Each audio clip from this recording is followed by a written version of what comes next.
Assalamualaikum warahmatullahi wabarakatuh. Waalaikumsalam warahmatullahi wabarakatuh.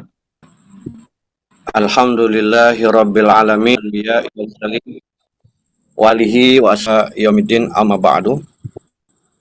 Yang sama-sama kita hormati dan kita cintai karena Allah, guru kita bersama yang akan memberikan kajian pada kesempatan kali ini, Ustadz Nur Fajri. Semoga beliau selalu dalam rahmat dan ridha Allah Subhanahu wa taala. Pula yang sama-sama kita hormati mungkin Ayanda pimpinan daerah Muhammadiyah Kota Depok, Haji Ali Wartadinata, juga yang sama-sama kita hormati pimpinan daerah Aisyah Muhammad Kota Depok, Ibu Nurhayati, seluruh asatiz dan asatizah dan seluruh peserta Zoom yang mudah-mudahan kita semua dirahmati dan diridhoi, serta syukur kehadirat Allah Subhanahu wa taala dan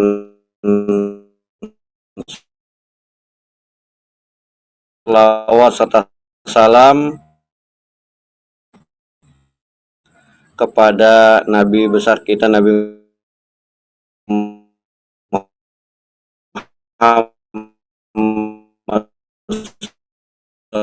Sallallahu Alaihi Wasallam. Kita yang mengikuti ajaran dan sunnah-sunnah. Kajian kita pada kesempatan kali ini dengan baca kalimat. Yang selanjutnya saya tidak tahu ini apakah Ayanda pimpinan daerah Muhammadiyah Kota Depok Haji Ali Wartadinata sudah masuk atau belum? Alhamdulillah mungkin sudah bisa hadir, dikonfirmasi Karsiri atau sudah hadir ya. Oleh karena itu maka setelah kita buka, kita dengarkan terlebih dahulu sepatah dua kata Ketua Pimpinan Daerah Muhammadiyah Kota Depok kepada Ayanda Haji Ali Wartadinata. Dipersilakan dengan segala hormat. Assalamualaikum warahmatullahi wabarakatuh. Waalaikumsalam warahmatullahi. Waalaikumsalam warahmatullahi wabarakatuh. Apakah suara saya terdengar dengan jelas? Maaf. Terdengar Ustaz. Alhamdulillah.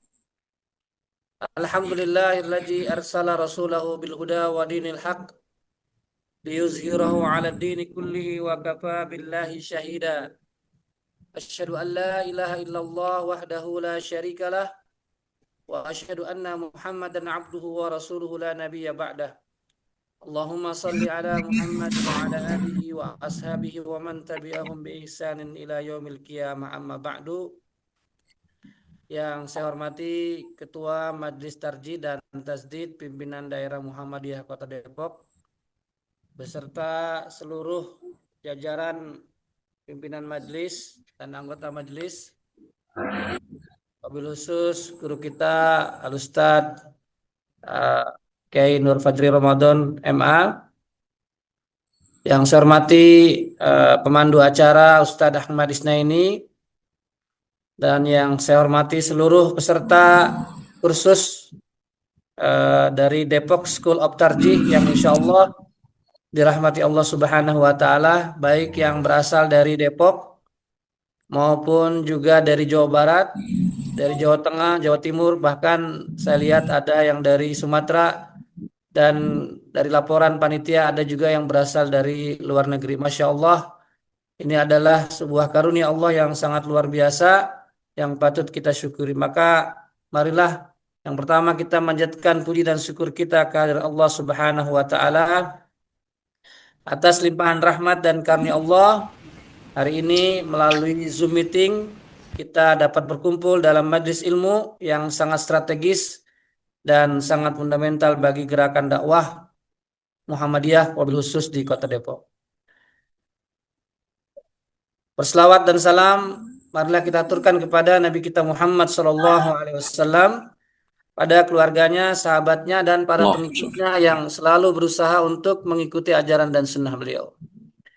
Atas nama pimpinan daerah Muhammadiyah Kota Depok, memberikan apresiasi setinggi-tingginya kepada Majelis Tarjih dan Tasdid pimpinan daerah Muhammadiyah Kota Depok yang menginisiasi program Depok School of Tarjih dengan kursus di kesempatan 1 bulan ini, di mana penggunaan nama School of Tarjih memberi kesan modern dan sistematis sejalan dengan karakter Islam berkemajuan yang kita usung. Bahwa tema yang diangkat hari ini dan beberapa pekan ke depan sangatlah spesifik namun sangat vital, yaitu syarah 11 kaidah hadis dalam kitab Beberapa Masalah Himpunan Putusan Tarjih Muhammadiyah. Mengapa saya katakan kursus ini sangat vital? Bahwa di Muhammadiyah kita tidak hanya diajarkan untuk mengikuti atau taklid, tetapi kita didorong untuk ittiba, mengikuti dengan ilmu.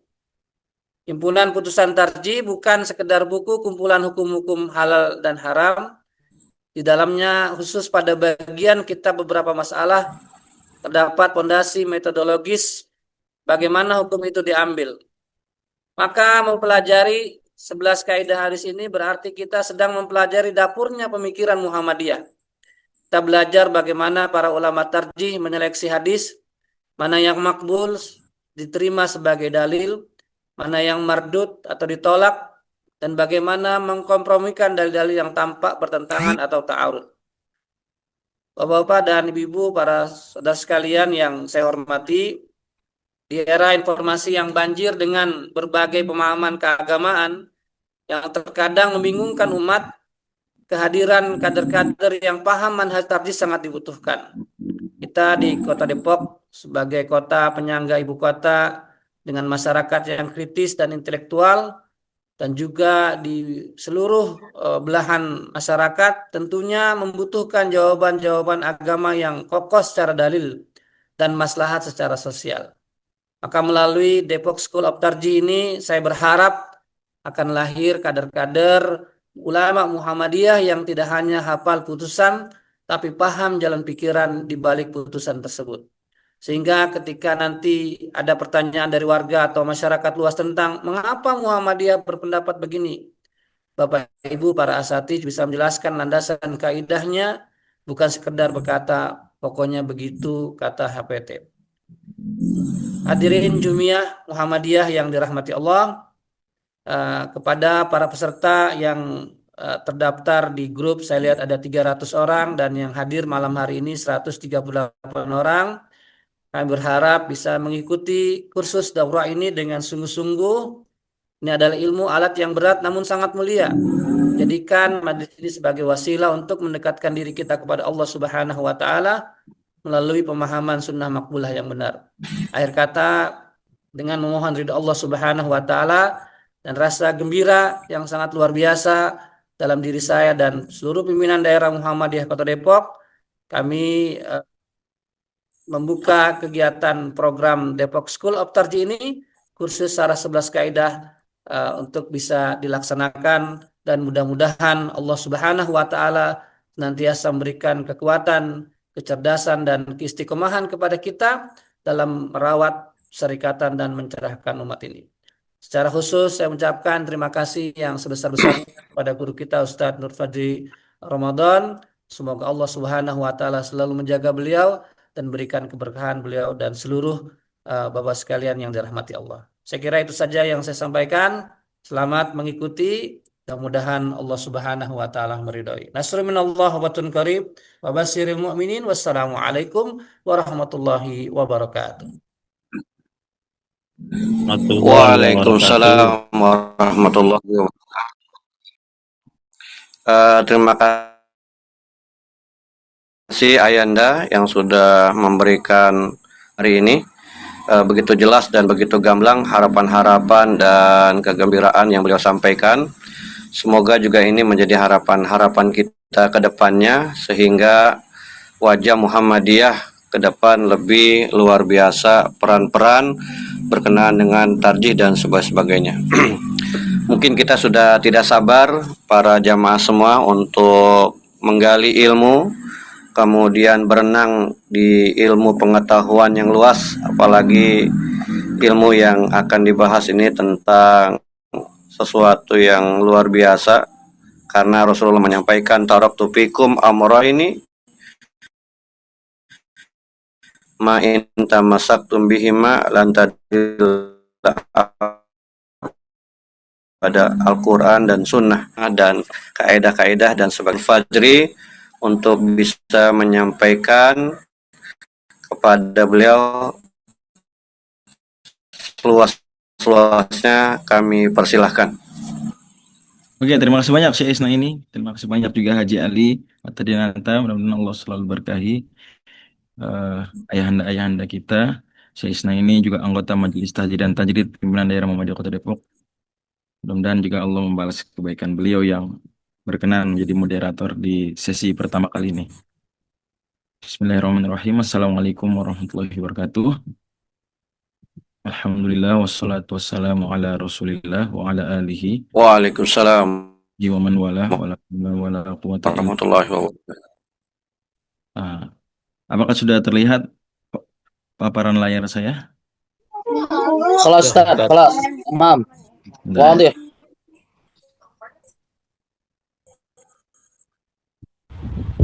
Udah, Ustaz. Ini ngomong-ngomong udah 18 Rajab nih, Syekh. Aidah tadi berkaitan di semua. Sudah, Ustaz. Ya, siap. Mungkin Ustaz Rizky, Ustaz Linda izin minta bantuannya untuk mengamankan jika ada suara bocor. Siap ya? Gitu juga dicek. Kalau ada yang mau masuk dipersilakan. Oke. Total ada 11 kaidah hadis yang disebutkan di kitab Masail Syatta, kitab beberapa masalah di dalam HPT Jilid 1. Saya sendiri dari semua HPT Jilid 1, bagian yang paling saya suka tunda pembahasannya adalah bagian ini, 11 kaidah hadis ini. Karena memang umumnya dalam HPT itu adalah aturan-aturan fikih dengan dalilnya. Tiba-tiba di dalam kitab Masail Syatta, di bagian akhirnya ada tulisan usul fiqh. Masail Syatta sendiri buat yang mungkin belum tahu atau mungkin perlu diingatkan, itu diputuskan tahun 1941. Tahun 1941. Artinya sudah sangat lama sekali, bahkan sebelum Indonesia merdeka. Gitu. Dan di bagian itu tidak ada penjelasannya, hanya kaidah saja. Dan memang nampaknya keputusan atau putusan tersebut tujuannya untuk para ustadz-ustadznya, ustadz-ustadz tarjih ya. Lebih kepada ke ustadz-ustadz tarjih daripada ke masyarakat. Karena kalau di bagian-bagian yang lain kan ada dalil yang disebutkan gitu kan, hukum fikihnya. Kalau ini enggak. Karena itulah biasanya saya kalau jelaskan HPT saya akhirkan bagian tersebut, dibahasnya setelah udah selesai. Gitu. Nah, termasuk di pengajian kita yang setiap Selasa malam itu, pembahasan ini saya skip. Kemudian dikaji. Kalau ada kesempatan materi khusus terkait usul fiqh. Dalam hal ini, mengawali tahun 2026 adalah penting untuk mengulang kembali, terlebih mungkin bagi banyak yang belum pernah melewati pembahasan yang menjelaskan kaidah-kaidah yang 11 ini. Satu-satu kita uraikan, bismillah ya. Dan untuk malam ini kita fokus di kaidah 1 sampai 3 karena tiga-tiganya berkaitan dengan hadis mauquf. Berkaitan dengan hadis apa? Hadis mauquf. Oke. Sebelumnya perlu tahu dulu bahwa hadis mauquf itu sebagaimana diterangkan oleh Al-Hafidh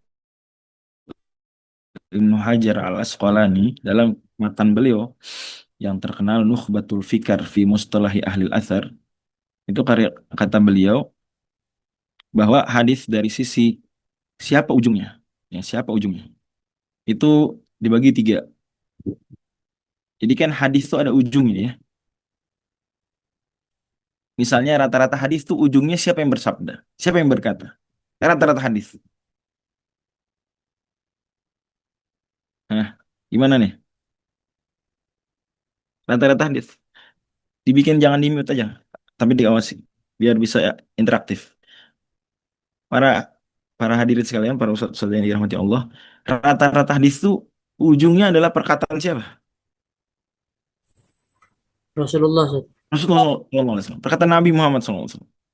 Dan memang kalau dikatakan hadis saja, itu konotasinya langsung kepada perkataan Nabi SAW. Gitu ya. Tapi sebenarnya istilah hadis itu penggunaannya lebih umum daripada itu. Bisa aja ujung hadisnya itu adalah bukan perkataan Nabi SAW, tapi perkataan sahabat. Dan juga bisa ujungnya perkataan bukan sahabat. Di bawahnya lagi. Itulah kata beliau, "Tsummal isnadu imma an yantahi ila Nabi sallallahu alaihi wasallam tasrihan aw hukman min qawli aw fi'li aw taqriri." Sanad hadis dan sanad as-silsilah al-musilah ilal matan. Nah, di sanad itu definisinya adalah kan hadis itu terdiri dari dua bagian. Ada sanad, ada apa? Ada sanad, ada matan. Mata. Nah, sanad itu dari-darinya. Imam Bukhari misalnya mengatakan qala haddatsana al-Humaidi, qala haddatsana dan seterusnya. Sampai kepada Ibnu Umar, qala haddatsana Abi misalnya dan seterusnya. Sampai kepada Nabi SAW bersabda qala Rasulullah SAW. Nah, itu ujung apa? Sanad. Ya. Jadi qala Nabi SAW itu masih sanad. Karena itu ujungnya. Nah, kalau ujungnya Nabi SAW, inilah yang kemungkinan pertama. Summa isnadu imma an yantahiya ila Nabi SAW. Bisa saja ujungnya Nabi. Ya, itu umumnya begitu. Au ila sahabi, kata beliau, atau ujungnya adalah siapa? Adalah sahabat. Ini udah dari fulan, ujungnya sahabat. Mana kok nggak ke Nabi? Ya, Nabi juga bukan hadis yang hadis pertama. Sahabat siapa sih? Wa huwa man laqiyan Nabi sallallahu alaihi wasallam mu'minan bihi wa mata al-Islam. Mereka yang bertemu dengan Nabi sallallahu alaihi wasallam, beriman pada beliau dan meninggal dalam kondisi keislaman. Kemungkinan ketiga, ini kemungkinan pertama. Sanad berhentinya di Nabi. Oke. Dan saya bilang tadi bahwa normalnya begitu hadis. Dan memang kalau dikatakan hadis, maka udah konotasinya yang pertama. Tapi sebenarnya kalau lebih detail lagi dalam kitab-kitab para ulama, dalam kitab-kitab hadis, ada juga jenis yang kedua, yaitu yang ujungnya adalah sahabat. Bahkan ada yang ujungnya bukan sahabat, tapi di bawah sahabat. Au ila tabi'i, atau ke tabi'i. Siapa tabi'i itu? Tabi'i tunggal, satu orang. Jadi satu orang sahabat, istilahnya apa? Satu orang sahabat. Sahabi. Istilahnya apa? Sahabi. Kalau satu orang tabi'in, istilahnya apa? Tabi'i. Tabi'i. Nah, gitu ya. Sip. Jadi bisa ujungnya mungkin kita tabi'in yang ngomong. Al-Hasan al-Basri, ya. Muhammad bin Sirin, atau bin Abi Robah dan lain-lain. Siapa tabi'in? Tabi'in itu generasi yang bertemu sahabat. Wa huwa man laqiya sahabiyya kadzalika. Bagaimana yang disebutkan tadi? Mu'minan bi Nabi Muhammadin sallallahu alaihi wasallam wa matal Islam wa takhalat riddatun. Nah, jenis pertama, dua, ketiga ada namanya. Ingatin namanya baik-baik, ya. Jenis pertama namanya apa? Fal awwalul marfu'. Namanya hadis apa? Jenis hadis Marfu'. marfu'. Apa tuh hadis marfu'? Hadis yang ujungnya adalah Nabi sallallahu alaihi wasallam. Wasanil mauquf, yang kedua mauquf. Mana yang kedua? Yang kedua. Itu yang kembali kepada yang ujungnya adalah Sahabat. sahabat. Ini perkataan sahabat, perbuatan sahabat, takrirnya sahabat. Disebutnya hadis apa? Mauquf. Kalau yang ketabiin apa? Ujungnya tabiin. Berkata Ibnu Sirin, berkata Al-Hasan al-Basri, atau bin Abi Robah. Apa namanya? Hadis apa tuh? Hadis maqtu' wasalisul maqtu'. Kalau di bawah tabiin juga disebutnya wa mandun tabi'i fihi mithlu. Dalam sebagian manuskrip Nukhbatul Fikar, bukan yang tahqiq ini, bukan tahqiq Syekhna Syekh Abdul Muhsin Al-Qasim, hafizallah. Tapi tahqiqan umumnya yang lain-lain itu ada tambah wa yuqalu lil akhirail asar. Yang kedua terakhirnya sering disebut asar. Yang pertama sering disebut hadis. Tapi sebenarnya tiga-tiganya hadis. Tiga-tiganya hadis. Ya, hadis marfu, hadis yang ujungnya Nabi, hadis mauquf, hadis yang ujungnya sahabat, dan hadis maqtu yang ujungnya tabiin atau generasi di bawah tabiin. Oke. Apa contohnya hadis mauquf? Nanti banyak contoh hadis mauquf yang berupa ucapan. Saya bawakan hadis mauquf yang berupa perbuatan. Jadi kayak hadis marfu. Hadis marfu kan ada tiga bentuk. Apa aja? Ucapan Nabi SAW. Yang kedua apa? Tindakan Nabi Tindakan Nabi, perbuatan Nabi SAW. Yang ketiga apa yang ketiga? Ketetapan Nabi. Ketetapan takriri. Ketetapan itu apa sih maksudnya? Ketetapan maksudnya apa? Nabi tidak Nah, berkomentar. Nabi no comment gitu. Ada yang melakukan di depan beliau, ngapain gitu, Nabi diam aja. Nah, kenapa jadi ajaran juga? Karena Nabi SAW maksum, terjaga dari dosa. Termasuk dosa apa? Apa termasuk dosa? Melihat ada kemungkaran depan mata bisa dilarang tapi tidak dilarang. Ya nggak? Dosa nggak tuh? Meninggalkan nahi mungkar. Dosa. Misalnya seorang ayah punya anak perempuan, keluar rumah nggak pakai jilbab, dijemput sama pacarnya malam minggu mau check-in di hotel. Ayah bapaknya ngeliatin. Terus anaknya pamit-pamit ya apa? Diam aja bapaknya. Dosa nggak bapaknya? Dosa banget. Dosa. Karena kenapa? Kenapa dosa? Apa yang dia lakukan? Apa yang ayahnya lakukan? Tidak Tidak melakukan. naik mungkar. Tidak melakukan nahi mungkar, hukum wajib. Ya, oke, paham ya? Jadi mustahil Nabi SAW, Nabi yang nggak berdosa, tiba-tiba ada sahabat melakukan maksiat depannya, melakukan salah depannya, kemudian depan beliau SAW, kemudian Nabi SAW diemin aja, nggak mungkin. Bisa Nabi komentarin. Lah, ketika ternyata Nabi diemin, berarti apa? Setuju, Ustaz. Berarti nggak haram, paham ya? Berarti itu satu hal yang bukan haram. Jadi mengerti nih, itulah takrir. Istilahnya apa? Takrir. Jadi sunnah itu ada tiga jenis, istilahnya ini pelajaran SMA ya. Saya pikir semua kita ingatlah soalan ini, yaitu sunnah qauliyah, ucapan. Yang kedua apa? Sunnah Fi'liyah. yang ketiga sunnah takrir. Nah, itu hadis marfu begitu. Hadis mauquf begitu juga nggak? Iya, begitu juga sama. Berarti bisa ucapan sahabat, bisa juga apa? Nah, ayo dong. Bisa ucapan sahabat, bisa juga apa? Berarti perbuatan sahabat. Yang ketiga bisa juga apa? Akhirnya sahabat. Nah, sahabat. lanjut. Ucapan sahabat nanti banyak. Saya nggak bawakan contoh sekarang. Sekarang saya bawakan contoh yang agak jarang, yaitu perbuatan sahabat. Walaupun ini juga banyak juga. Tapi dibandingkan ucapan lebih sedikit. Yaitu hadis Bukhari. Ini kitab Sahih Bukhari, cetakan terbaik. Ya, kalau ditanya, apa cetakan terbaik Sahih Bukhari ini yang depan mata kita? Cetakan Darul Minhaj dah. Ya. Nah,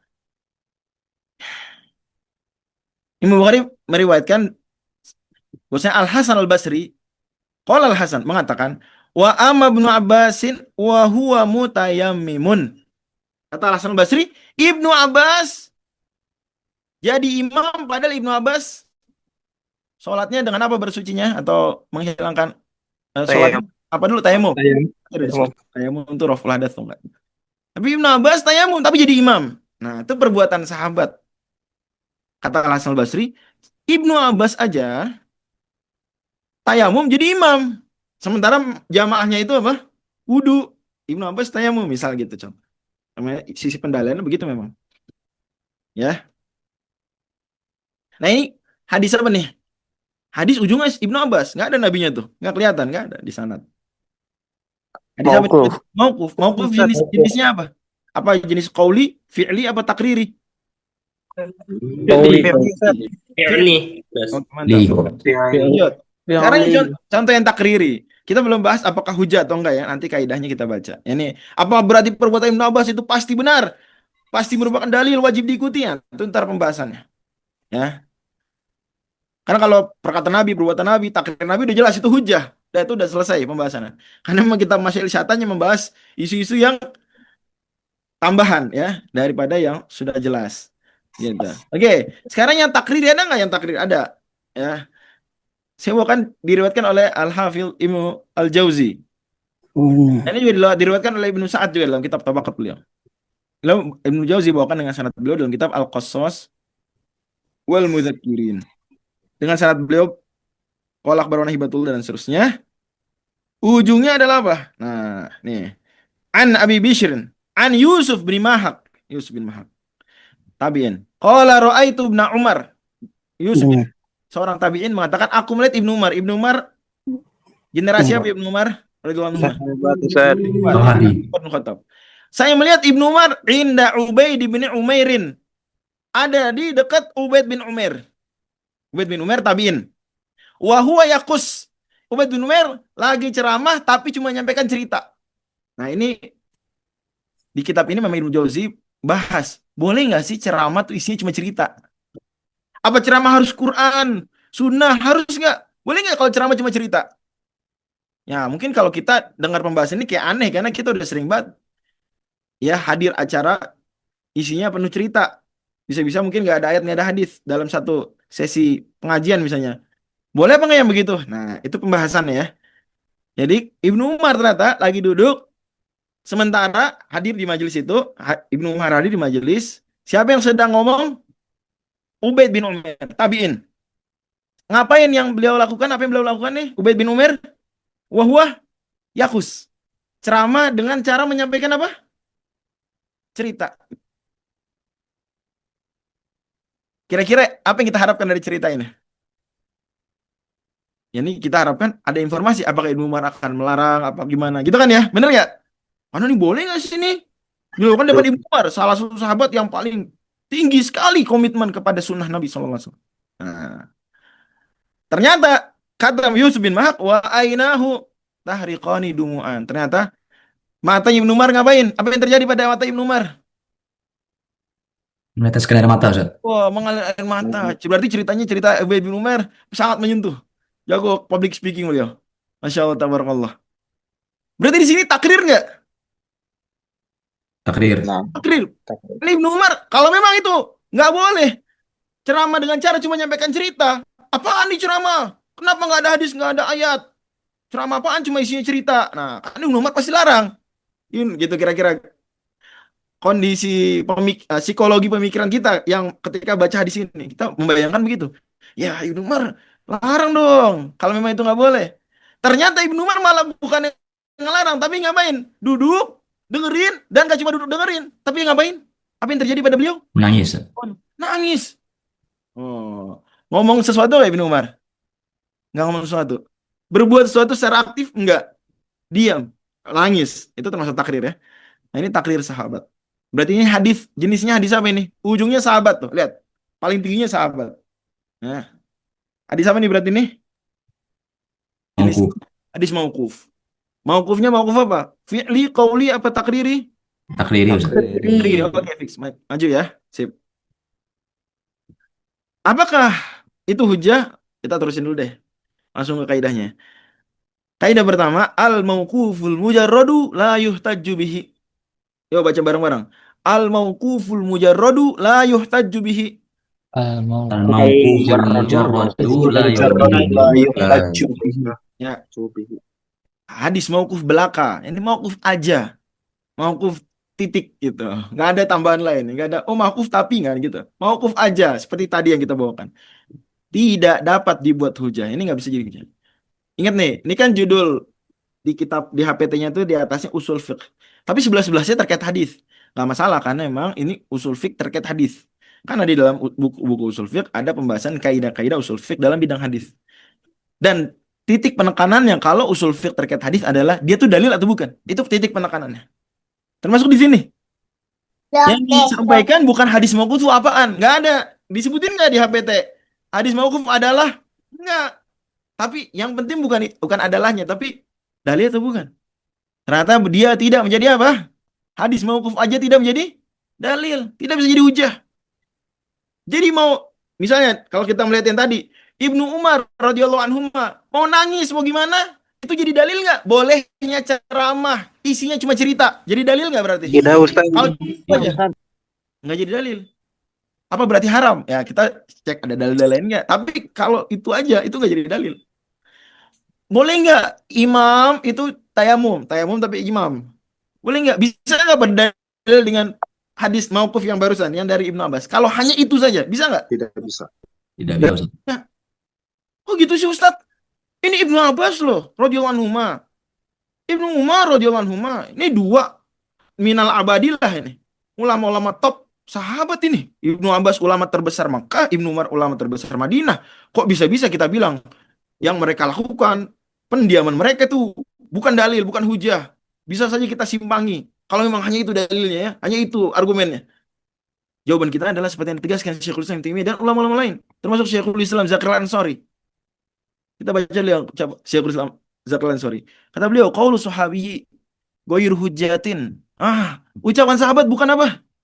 Bukan hujah. Hujah. Bahkan kalau seandainya ada sahabat beda pendapat, mana yang hujah?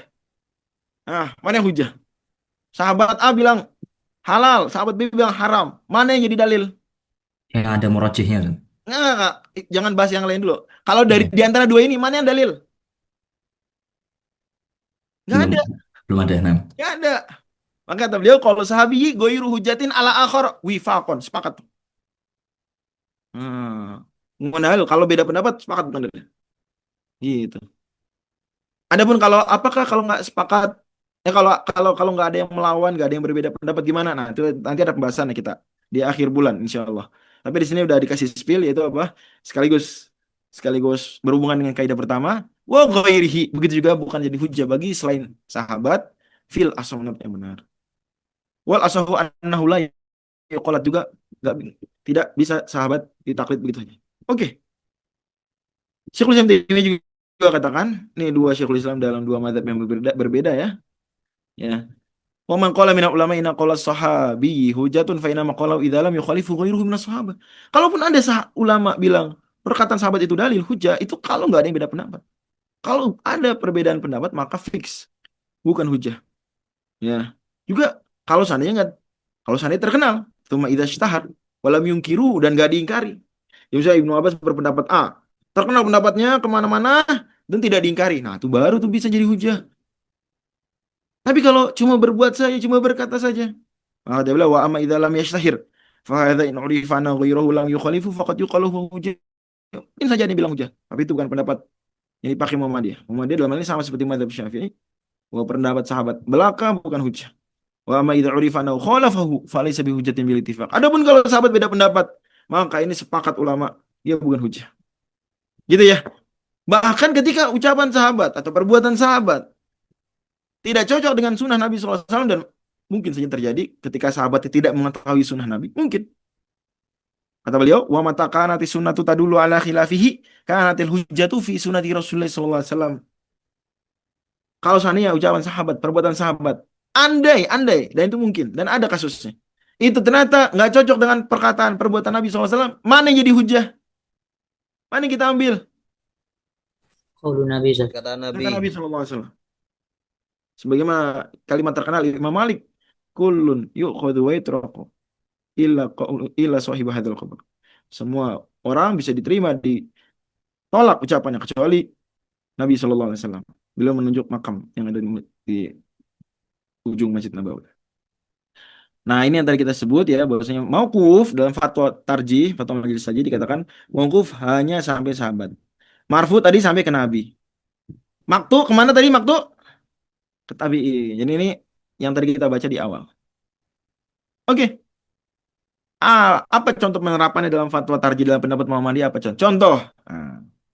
Hukum menjabat-jabat tangan habis sholat jamaah. Gimana tuh? Gimana nih? Jadi habis sholat jamaah salam-salaman. Apa hukum? Apakah itu sunnah? Nah, ini pertanyaannya. Kata majelis tarjih, bersama-sama antara sahabat muslim memang dianjurkan Nabi SAW dan telah menjadi kebiasaan persahabatan. Seperti dapat kita pahami dari hadis berikut. Tasofahu yadhhabil ghillu an qulubikum. Saling bersalam-salamanlah, saling jabat tanganlah. Hilang nanti dengki dan dendam di hati kalian. Nah. Terus dibawakan hadis mauquf. Hadis mauquf diriwayatkan Imam Bukhari dan Qatadah berbunyi berikut. Tasofahu yadhhabil ghillu an qulubikum. Mauqufnya dari Ibnu Abbas. Jadi kalau di Al-Baihaqi, kalau di Al-Bukhari, Qatadah dari Anas. Di sini riwayatnya bahkan sifatnya takrir sebenarnya. Atau mirip takrir. Jadi Qatadah mengatakan, aku pernah berkata kepada Anas, apakah jabat-jabat tangan itu dilakukan sahabat? Anas mengatakan, iya, setuju. Nah, tapi Kata Majelis Haji, sekalipun berjabat tangan menjadi kebiasaan sahabat Nabi SAW. Tetapi tidak ada contoh dilakukan Nabi SAW bahwa habis sholat jamaah anggota sholat itu berjabat tangan satu sama lain. Juga perintah melakukan yang demikian itu tidak ada. Nabi SAW sendiri kalau selesai sholat dengan para sahabat hanya menghadap para jamaah, tidak bersalam-salaman. Terus dibawakan dalil-dalilnya, hadis di atas tidak menunjukkan adanya berjabat tangan setelah sholat. Tetapi setelah selesai sholat sama sekali dan jamaah telah mulai bubar, karena Nabi datang di daerah baru dan masyarakat ingin mengenal Nabi, Nabi membiarkan tangannya dipegang warga jamaah. Tanda kebapaan Nabi, tapi bukan suatu tata cara sesudah melakukan sholat jamaah lalu jabat tangan. Oke, poinnya adalah berarti di sini ada hadis sahabat itu jabat-jabat tangan. Hadis mauquf. Dan yang nampak dari fatwa ini bahwa Majelis Haji memahaminya, andai pun sahabat melakukannya habis sholat, andai pun, tapi itu mauquf, sementara tidak cocok dengan sunnah Nabi SAW yang mana beliau selesai sholat itu tidak mensunahkan bersalam-salaman, berjabat tangan, maka tidak kita bisa katakan bahwa setelah sholat berjamaah, zikir dan doa itu disunahkan berjabat tangan. Tidak disunahkan. Pembahasannya tidak disunahkan ya. Bukan berarti otomatis haram, enggak. Tapi apakah itu sunnah? Itu bukan sunnah. Tapi kan sahabat, lihat. Anda itu maksudnya adalah setelah sholat, maka ternyata tidak cocok dengan sabda Nabi SAW. Kembali kaidah pertama, al-mauquful mujarradu apa tadi? La yuhtaju bih. Ini jadi hujah. Itu bisa dipahami ya. Jadi contoh penerapannya adalah dalam hal ini misalnya. Dalam hal seandainya kita sholat berjamaah, selesai sholat zikir, apa ada sunnah khusus jabat tangan? Jawabannya tidak. Tapi Majelis Haji juga tegaskan, kalau seandainya udah selesai sholatnya, selesai zikir, selesai doanya, kemudian datang di memang itu daerah baru, atau belum ketemu orang-orang tersebut, atau ingin kenalan, maka nggak apa-apa berjabat tangan. Tapi itu bukan satu sunnah khusus jabat tangan setelah sholat berjamaah. Bisa dimengerti ya soalan ini? Bisa. Insyaallah. Iya. Jadi nggak bisa dibilang, tapi kan ada hadis mauquf. Kita bilang hadis mauquf bukan hujah. Lanjut. Tapi ada loh hadis mauquf yang bisa jadi hujah. Kapan? Berikut. Al-mauquful ladzi, ini kaidah kedua. Fi hukmil marfu'i yuhtaju bihi. Yuk kita baca bareng-bareng. Al-mauquful ladzi fi hukmil marfu'i yuhtaju bihi. Hadis mauquf yang dihukumi marfu. No. Tadi hadis marfu apa sih hadis marfu? Yang ujungnya kepada Ujungnya Nabi. Nabi sallallahu alaihi Kepada wasallam. Nabi. Nabi SAW. Jadi perkataan Nabi, perbuatan Nabi, takrir Nabi. Kalau hadis mauquf ujungnya adalah Pada sahabat. sahabat. Sahabat, pendiaman sahabat. Pertanyaannya, emang bisa mauquf tapi dianggap marfu? Oh, jadi mungkin bahasa kita ngikutin gelar akademik marfu honoris causa ya gitu. Ya sebenarnya nggak marfu karena ujungnya sahabat, tapi karena ini kasus istimewa, kasus khusus, nggak mungkin nih sahabat ngomong begini kecuali dapat ajaran dari Nabi. Jadi sahabat itu bisanya beristihad, mungkin. Tapi ada kasus sahabat nih, ini nggak mungkin, ini bukan istihad ya, nggak mungkin istihad. Ini mestilah dia dapat dari Nabi SAW. Beliau dapat. Nah itulah al-mauquf alladzi fi hukmil marfu. Istilahnya apa? Mauquf tapi hukumnya apa? Marfu. Kadang-kadang kalimat terkenal mauqufun sanadan marfu'un Hukman. hukman. Mauqufun sanadan marfu'un hukman. Emang ada yang begitu? Oh, ada. Itu kaidahnya dulu deh dalam kitab kuning. Dalam kitab Tadribur Rawi, ini salah satu kitab bab adalah dalam mustalah hadis di Madinah. Ini buku yang dipelajari mahasiswa Fakultas Hadis selama tahun-tahun pembelajaran mereka di S1, Tadribur Rawi. Yang saya ingat saya juga dapat informasi di Al-Azhar juga ini yang dikaji. Tadribur Rawi karya Al-Hafidz Asyuti mensyarah takrib karya Imam An-Nawawi. Ya. Nah, di situ disebutkan begini. Wa minal marfu'i aidon. Termasuk marfu juga. Ini dihukumi marfu. Ma jaa'a 'ani sahabiyyi, yang datang dari sahabat. Wa mithluhu la yuqalu min qibalir ra'yi. Tapi yang demikian itu tidak mungkin dikatakan dari logikanya si sahabat. Jadi sahabat misalnya menyampaikan sesuatu.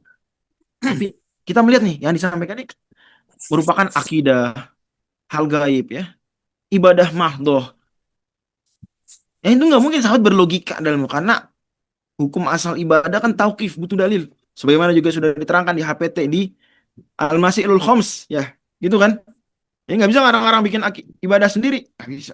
Jadi bid'ah kalau bikin-bikin ibadah sendiri. Dan sahabat nggak bikin bid'ah, bikin-bikin ibadah sendiri, nggak begitu. Nah, secara apa namanya, dalam kalau belum bikin pernyataan, kita lihat nih ibadah mahdoh ya, dalam ibadah mahdoh. So, gimana dong? Nah, lanjut lagi. Wala majal istihadi fi juga nih bukan pembahasan istihad. Nggak bisa orang bisa. Mesti ini mendengar dari Nabi. Mesti sama. Mesti dalilnya nakli saja.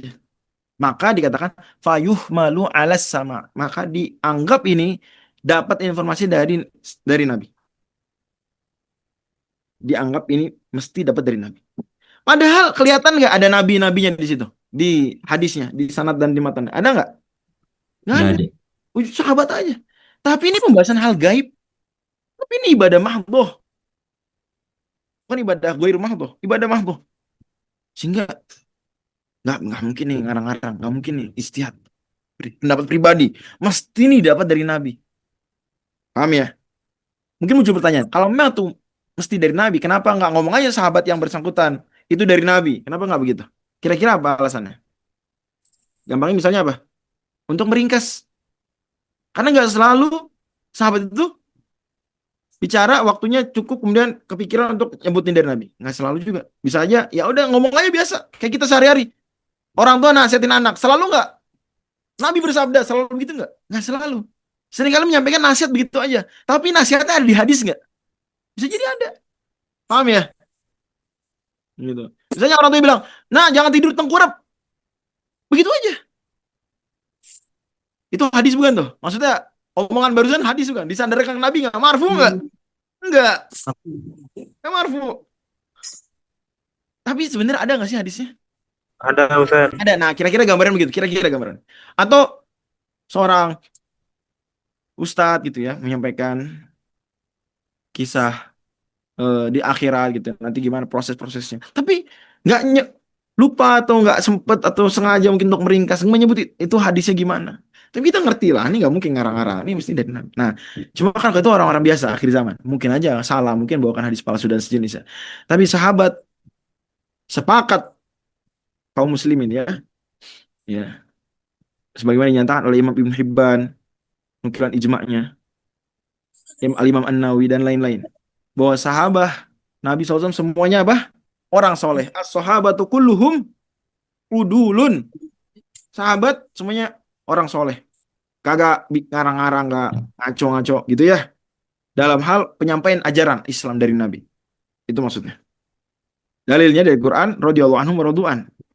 Allah ridho kepada sahabat ya di surat At-Taubah ayat 100. Diberi contoh oleh beliau. Ya, ini disebutkan oleh dalam kitab Ushul Fiqh oleh Imam Ar-Razi dalam Al-Mahsul ya. Dan juga banyak dari ulama-ulama hadis menyebutkan itu. Kata beliau lagi, wa tarjama ala dzalika hakimu fi kitabi. Imam Al-Hakim membawakan contoh yang seperti ini. Contohnya perkataan Ibnu Mas'ud. Wa mathalu biqauli Ibnu Mas'ud. Ibnu Mas'ud sahabat radhiyallahu anhu. Abdullah bin Mas'ud minal abadilah al-arba'ah, termasuk 4 ulama top yang bernama depan Abdullah dari kalangan sahabat.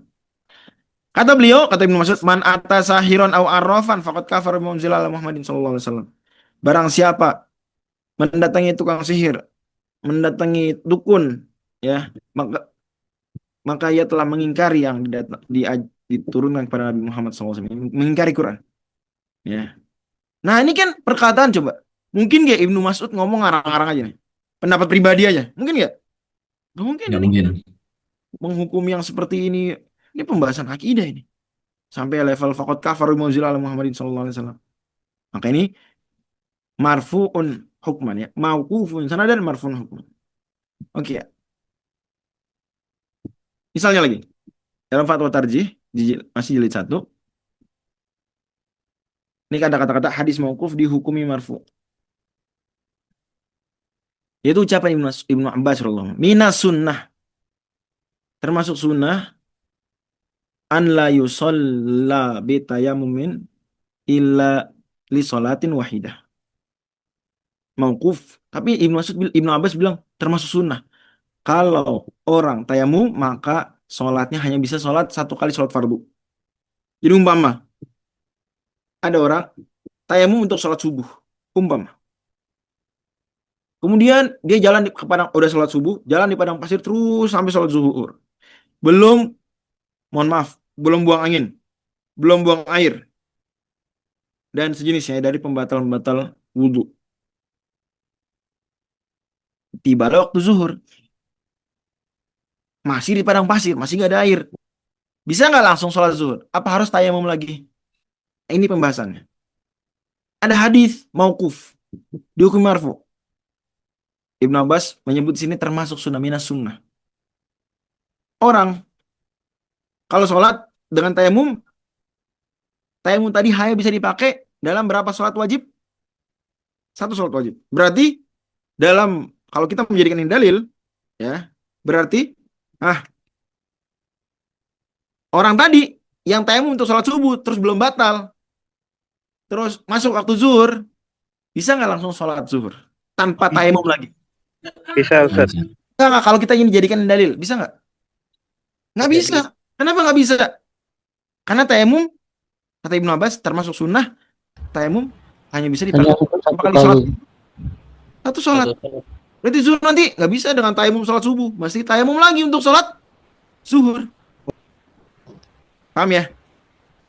Nah, terlepas ini, alhamdulillahnya ini, dalam tanda kutip, ya ternyata analisisnya adalah hukumnya do'if. Ya, derajat hadisnya apa do'if. Jadi kita nggak perlu persoalkan lagi karena ada do'if. Tapi ini contoh saja bahwa bisa loh mauquf tapi dihukumi marfu. Salah satunya karena misalnya Ibnu Abbas menyampaikan sesuatu hal yang itu bukan ijtihad. Kayak gini kan ibadah mahdhah, tayamum. Tayamum ibadah mahdhah bukan? Nah, ibadah mahdhah. Masih Ibnu Abbas ngarang-ngarang bikin aturan sendiri? Nggak mungkin. Mesti dapat dari Nabi. Hanya saja, ini kenapa tidak dijadikan dalil? Muhammadiyah nggak ambil, nggak pakai karena do'if. Hadis mauquf ini diriwayatkan Ad-Darqutni dari Ibnu Abbas, hadisnya dinyatakan do'if. Pendapat Muhammadiyah sendiri, tayamum sama seperti mazhab Hanafi, tayamum itu rafi'un lil hadas, menghilangkan hadas. Sehingga apa? Kalau orang tayamum sekali untuk sholat subuh, belum batal-batal sampai zuhur, boleh nggak? Boleh. Sholat zuhur boleh. Tapi sekali lagi ini bukan pendapat yang populer. Ya, mazhab Syafi'i mengatakan apa? Nggak bisa mengambil hadis ini dan dianggap hadisnya tidak dhaif.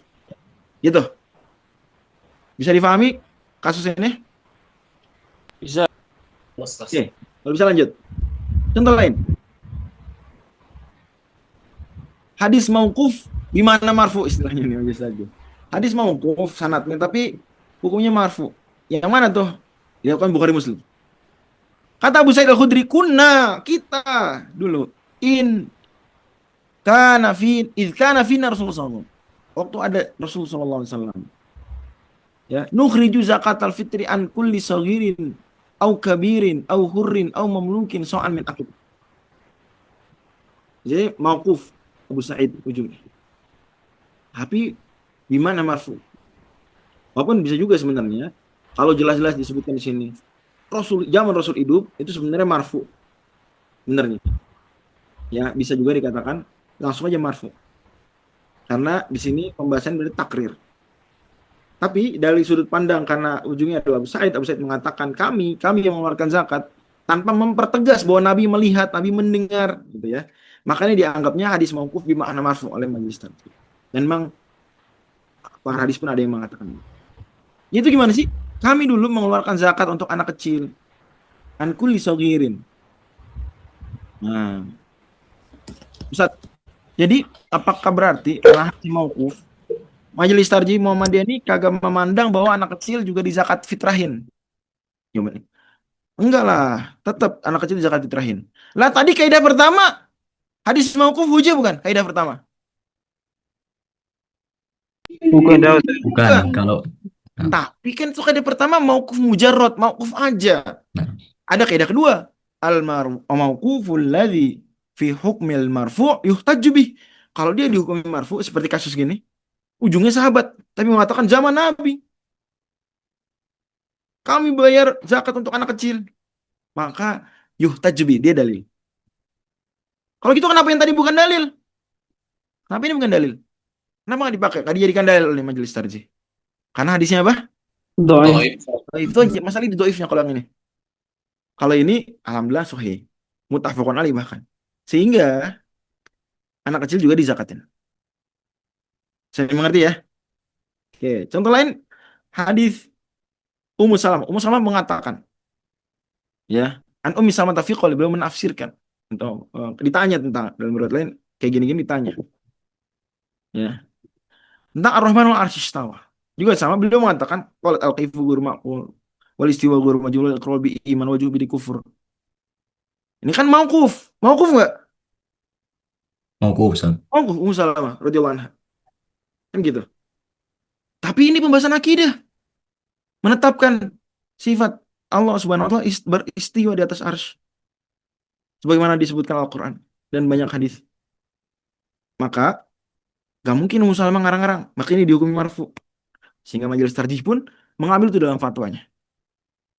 Mengatakan persis yang dikatakan oleh Ummu Salamah tadi, yaitu apa?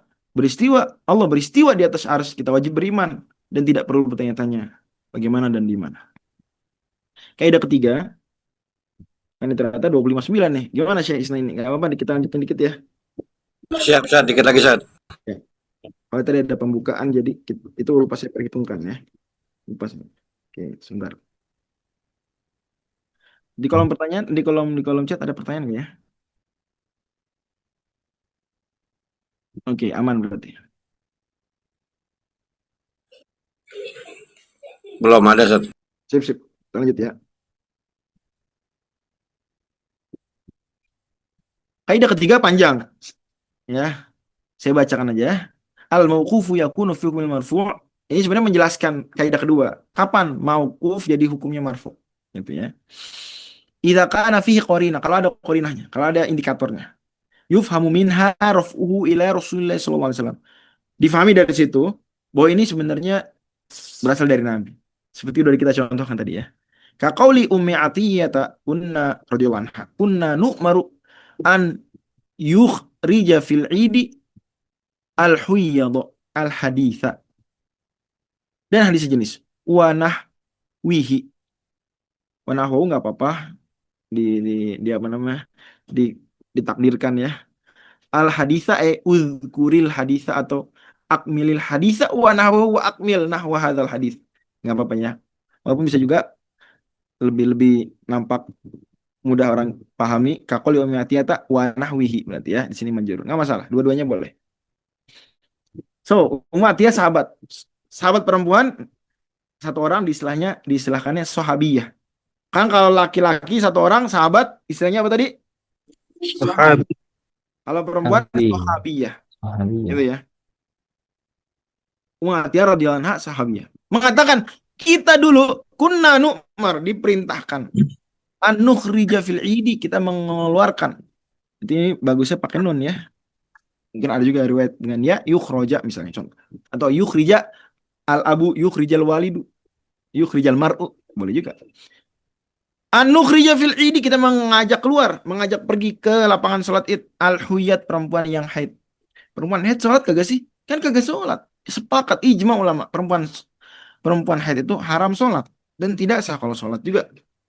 Tapi kalau sholat Id ternyata diajak datang hadir ke lapangan sholat Id meskipun nggak sholat. Pertanyaan saya, kita tahu bahwa ini disuruh Nabi dari mana? Kan ini perkataan Ummu Athiyyah radhiyallahu anha. Beliau sahabiyah. Dan perkataan mauquf, perkataan sahabat. Mujarrad mauquf aja bukan hujjah. Jadi mau Ummu Athiyyah bilang begini kita nggak pakai.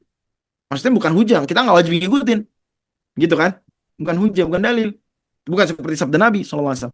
Tapi hadis ini agak lain. Karena meskipun kelihatannya mauquf, tapi dia dihukumnya apa?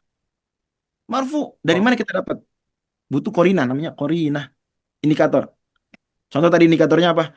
Pembahasan akidah. Indikator lagi, itu ibadah mahdhah. Nah, Indikator misalnya lagi. ijtihad. Tidak mungkin berijtihad. Nah, di sini dia koordinatnya adalah kita disuruh. Nu'mar. Kita dulu disuruh. Pertanyaan saya, siapa yang nyuruh? Rasulullah. Tahu dari mana? Gak disebut. Tahu dari mana? Mungkin nggak yang nyuruh Abu Bakar? Mungkin nggak? Radhiyallahu anhu? Nah, Mungkin. Mungkin nggak yang nyuruh Umar radhiyallahu anhu? Mungkin. Mungkin nggak yang nyuruh siapa gitu? Mungkin. Nah, makanya dia disebut qarinah. Indikator saja, bukan kepastian. Tapi para ulama katakan, biasanya sahabiat ngomong begini, kita dulu disuruh.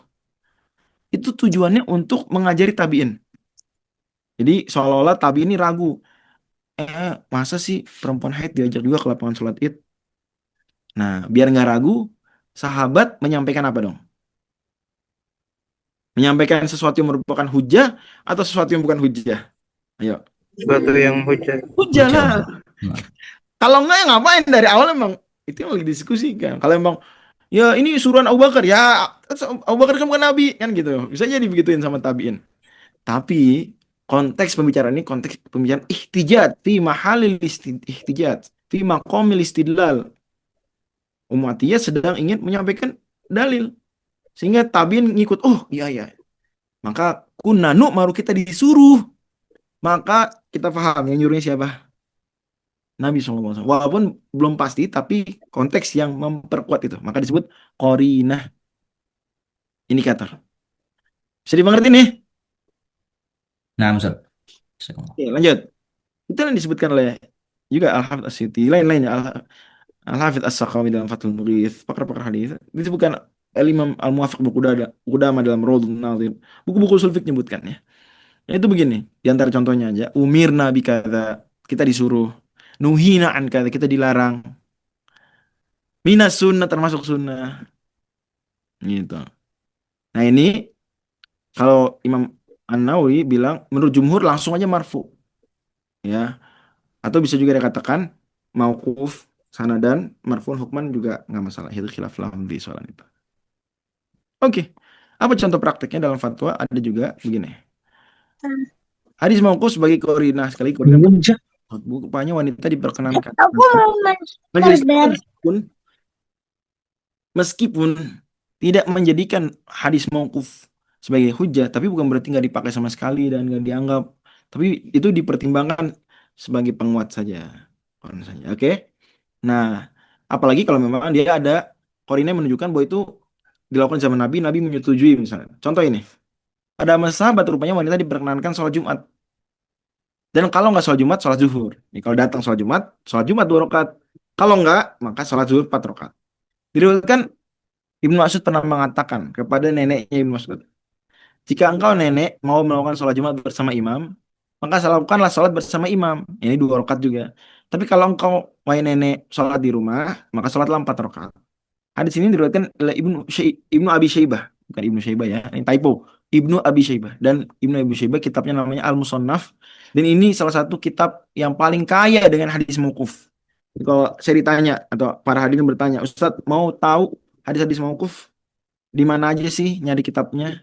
Sebenarnya banyak, di Sahih Bukhari pun ada. Tapi ada kitab-kitab yang memang lebih banyak hadis mauqufnya, yaitu misalnya kitab-kitab Musannaf, Musannaf Ibnu Abi Syaibah misalnya, dan Musannaf Abdul Razak, gitu ya.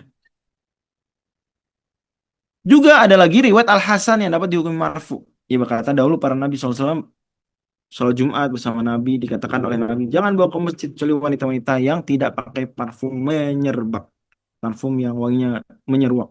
Itu cara mengkompromikan dengan dalil-dalil lain.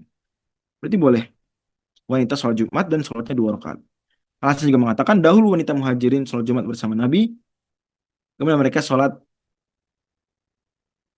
mencukupkan dengan sholat zuhur. Ini maksud kalau nggak berjamaah sama Nabi, sholat zuhur, kalau bareng dengan Nabi, sholat Jumat, maka sholat Jumat.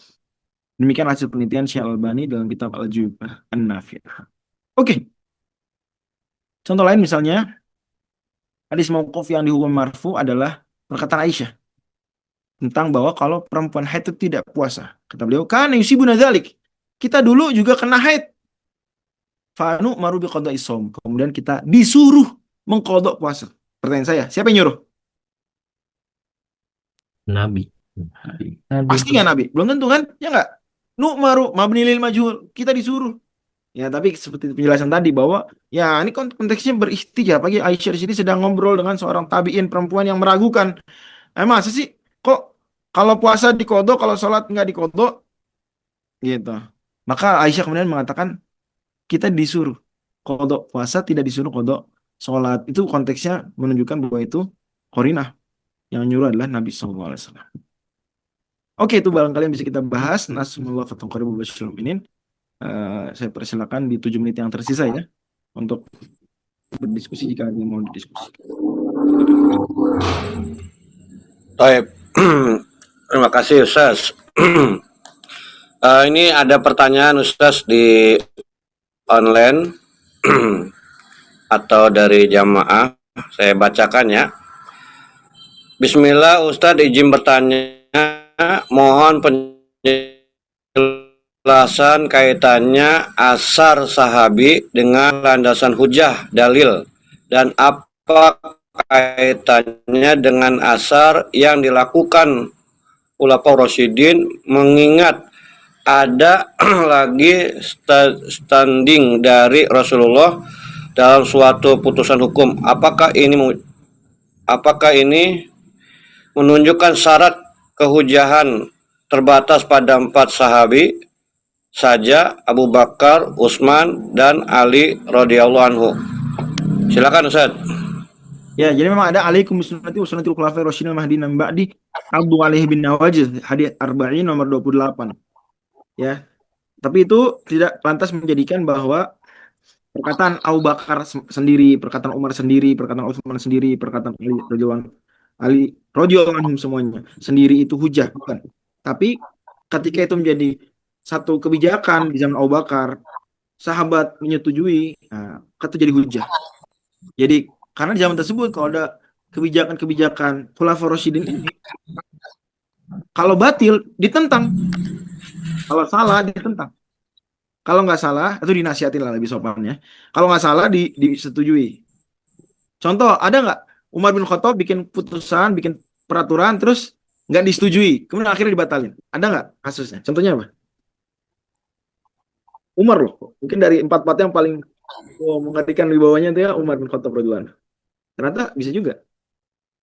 Putusan itu kayak bikin undang-undang terus sama MK kena judicial review. Ada ya itu ketika Umar bin Khattab mau membatasi apa? Mahar Ustaz. Bin Khattab udah ngumumin tuh.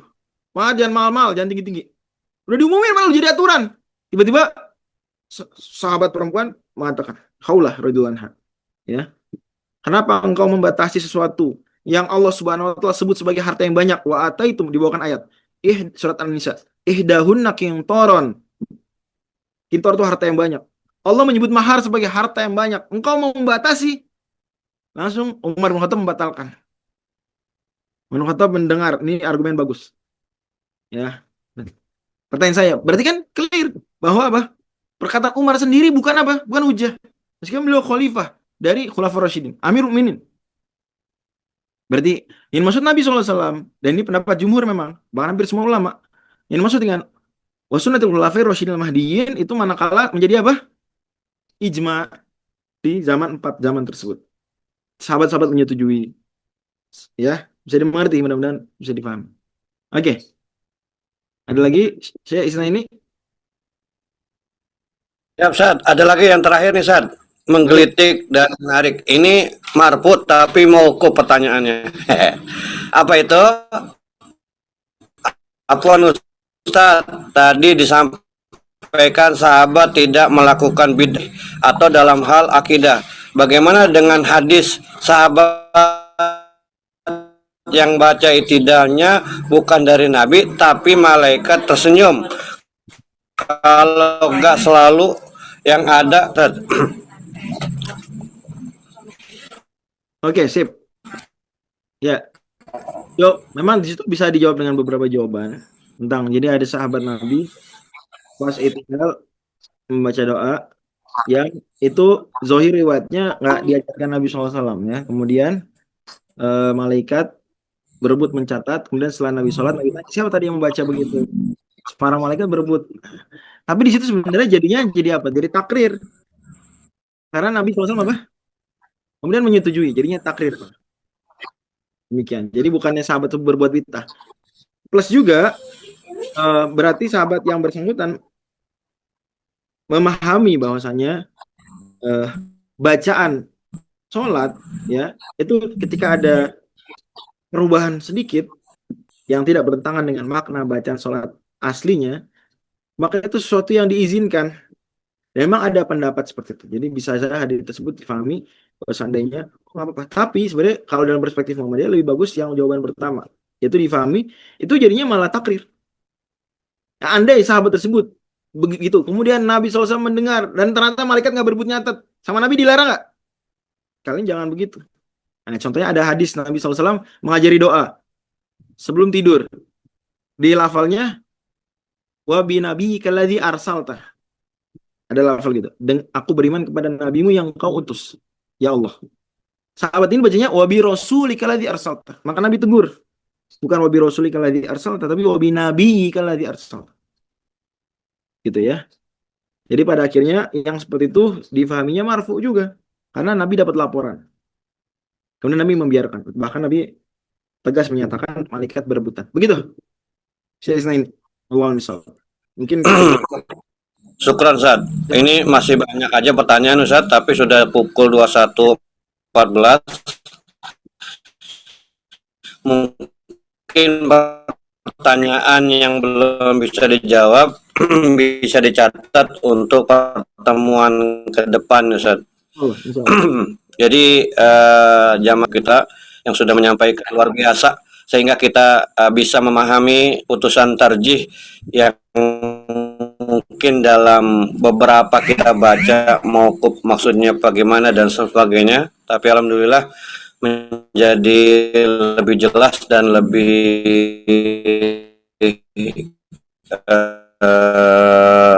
yakin lagi kita terhadap apa yang menjadi keputusan tarjih Muhammadiyah. Terima kasih semuanya, wabil khusus guru kita Ayunanda